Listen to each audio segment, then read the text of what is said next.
Okay, so the purpose of this challenge was to basically outline and lay out every single detail of your lesson, which I find super helpful because sometimes when you're reading a lesson plan, it's easy to get caught up in how bulky or how wordy it is. So it was really easy to just basically take that and do like kind of a step-by-step process, highlight important things, kind of like brief it up for whoever's teaching it, because it can be really distracting or to the teacher, or like really hard to like really focus in on what needs to be focused on when you're just reading off of a lesson plan. And also this can kind of serve as like more organized and like step by step. So the lesson topic is spelling for children, well, spelling for kindergarten, sorry. And then the background, I have my background card, and it says that learning to spell is the most essential step for children in this grade level, which is true. The goal for them is to use their knowledge about letters and sounds in order to create words. Spelling words, how they sound, is a key element for kindergartners, and I want to explore different methods of teaching students how to spell, which is going to be throughout this lesson. So this card contains my Indiana state standards, so you can see that I have included 3, and one is that I want the students to recognize that written words are made up of sequences of letters, so that's really the phonemic awareness. I want them to be able to orally pronounce, blend, and segment words into syllables, so that's really getting into like spelling words how it sounds, which is very crucial at this age.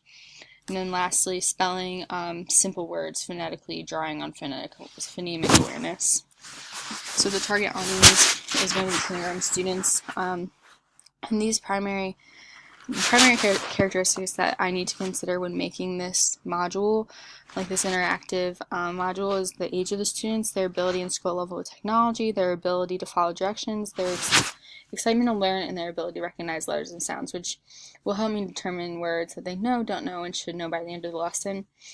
For this lesson, background knowledge of each student may vary, but my expectations of this IM are that each student will be able to recognize letters of the alphabet and their sounds, along with the knowledge of several sight words. I want to take this knowledge and create an IM that allows for students to use this letter knowledge to spell words they should know or begin to know through the interactive module. And so my IM platform is going to be a PowerPoint.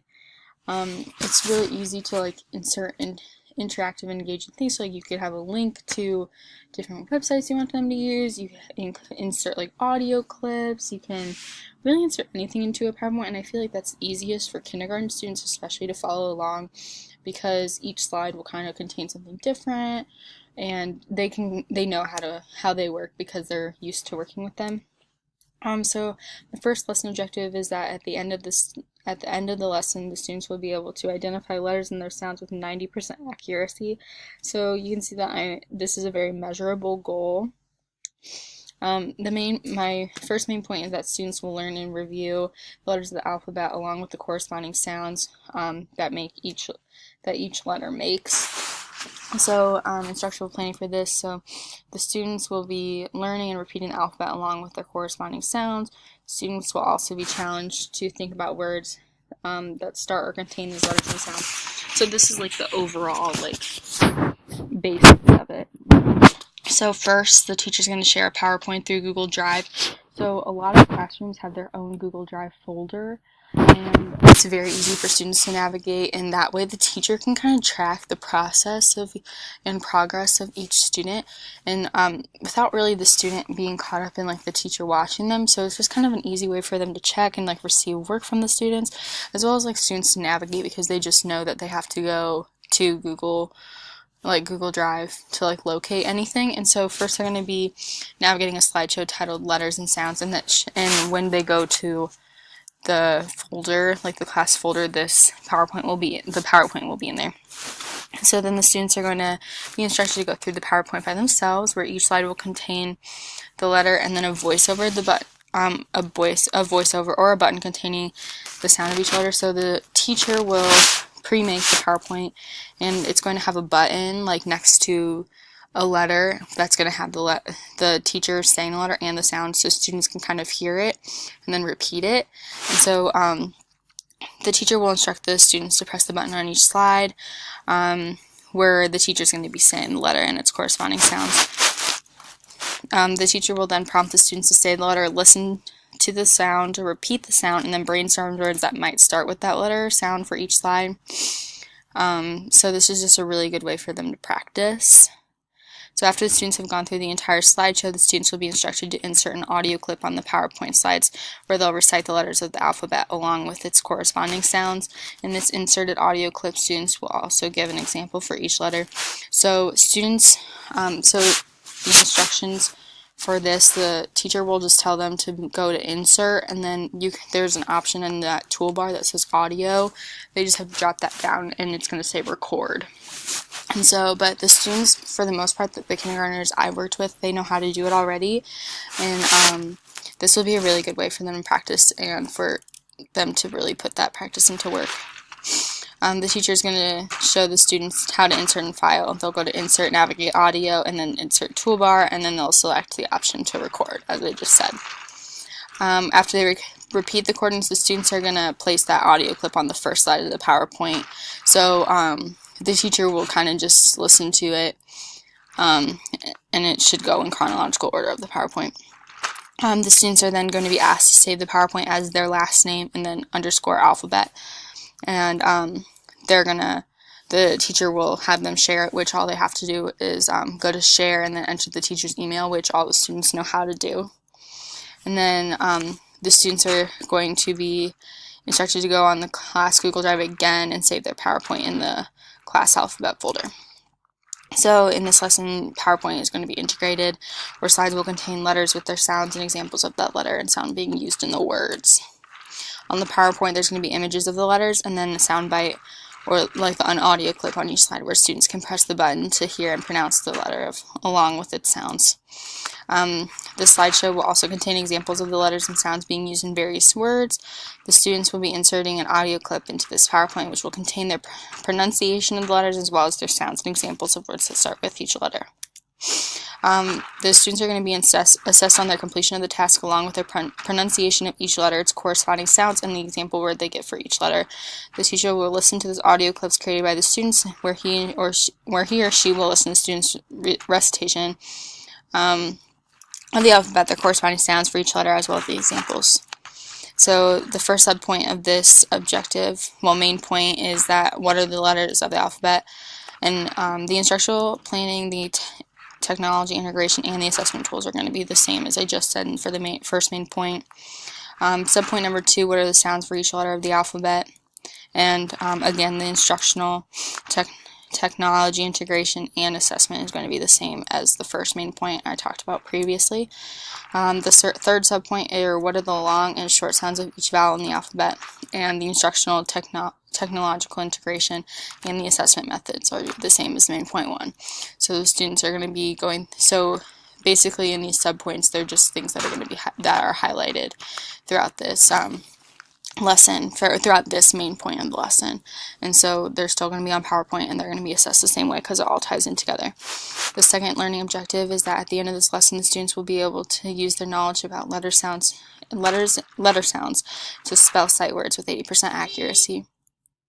The main point for this is that students will now be using knowledge of letters and sounds to spell their sight words or everyday words. These words are high-frequency words that are often seen in easy reading texts used in the classroom, etc. So students are going to then be building on their skill that they just learned from the beginning of from the main point 1 at the beginning of the lesson. So they're going to be building on the relationship between letters and sounds to form the sight words that they use every day. Instructional planning, the teacher will instruct the students to go onto the class Google Drive, where they'll be prompted to navigate the PowerPoint called sight words. Again, that will be in the class folder. On this PowerPoint, the students will be given a list of sight words to learn on a PowerPoint, or one word will be inserted on each slide for the students to review and learn. On each slide, the teacher is going to insert an audio clip where they'll be going through the list of words and talk about the letters and sounds that the students hear and see in the words. So they're going to be talking about the relationship between letters and sounds, building upon that first main point that we talked about before. The teacher is going to pronounce each word, talk about the letters and sounds they used to write and say the words, and examples of these words are like the, and, seen, saw, be, there, etc. PowerPoint is going to be used for this portion where each sight word will have its own slide with a text box for students to write in underneath.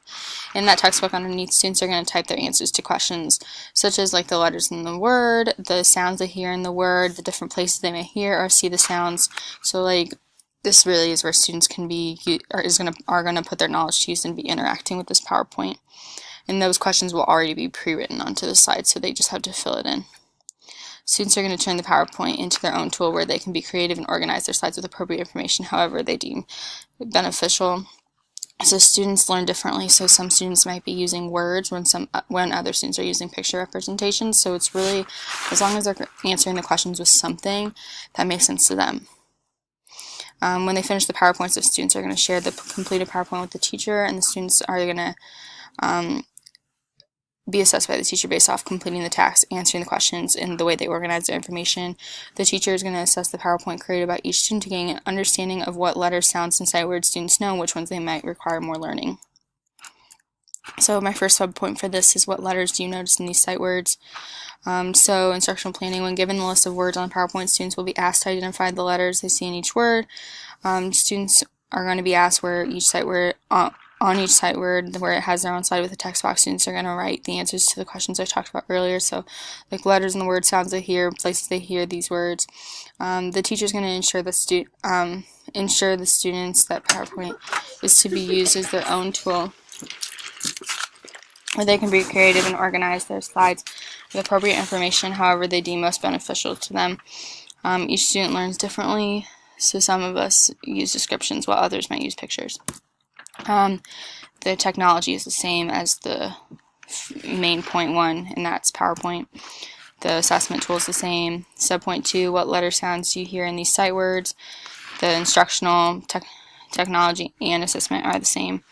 Where do you use these sight words? And the instructional planning, given a list of words, the students will be asked, the teacher will ask the students where they might see these words in different places.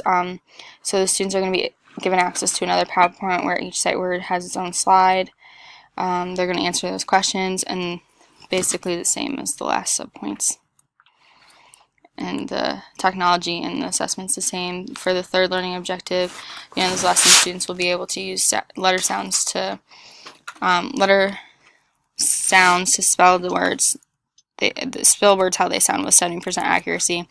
The third main point is that the students will move beyond sight words to begin to spell words that are more unknown, unique, important, etc. The students will be required to know the letters and sounds in order to spell. Students are going to be prompted to go onto the class Google Drive with a located file called Spelling Words. This file is going to contain an Audacity file of the teacher pronouncing different words, which will range from classroom items, everyday words, etc. Students will be prompted to listen to carefully each word being pronounced on the Audacity file and asked to spell these words on a separate piece of paper to the best of their ability, and the goal for them being to spell the words how they sound. After they complete them, the students are going to create an Audacity file application on their computer, which is just on their desktop. And on here, they're going to press the record button and record themselves spelling the vocabulary words, how they spelled them on their piece of paper. So the students are going to be verbally spelling them. And they're going to save their file as last name spell tests, and they're going to save it to the Google file so the teacher can assess them. The technology being integrated is Audacity.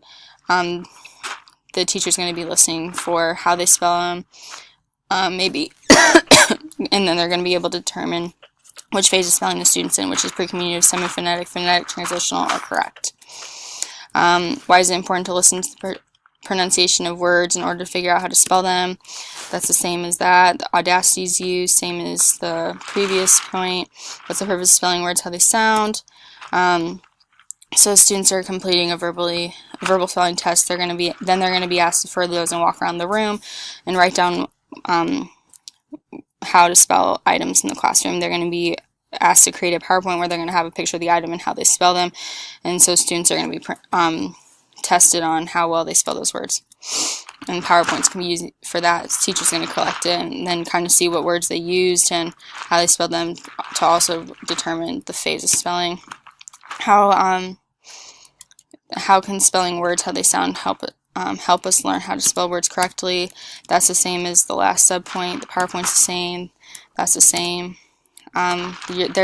teacher's going to be using Gentry's 5 stages of spelling and Google Images, and technologies, PowerPoint, Audacity, Google File.